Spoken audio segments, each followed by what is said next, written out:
Hello everyone, welcome back to my channel. So finally जोङो दा मायाव थांदों नायलांबाय थादों।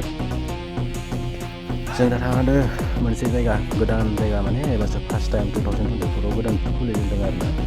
संख्रि हाजो मुंनि मोनसे लावखार ओंखाम जाग्रा जायगा पिकनिक स्पट मोनसे बेयाव खुलिनाय जादों। बेयावनो जों थांगासिनो आरोना दा मा खालामगोन मा मागोन होननानै माने जों बेरायना फैनोसै होननानै जायगायाव न'आ खाथियाव नालाय जायगाया निजिनिनो जायगायावनो माने बिदिब्ला नायलांबाय थादों भिडिअखौ जोबजासिम नायलां बारा गोलावबो बानायनाय नङा भिडिअ दसेल' जागोन बे भिडिअआ।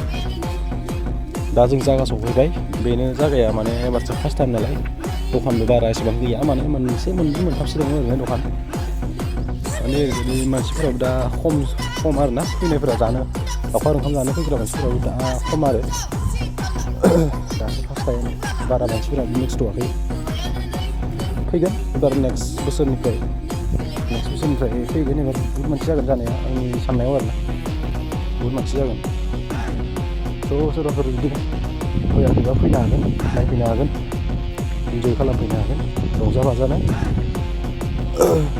फैबानो जाबाय। संख्रि हाजो जोंनि बाक्सा डिस्ट्रिक्टआवनो आरो नायो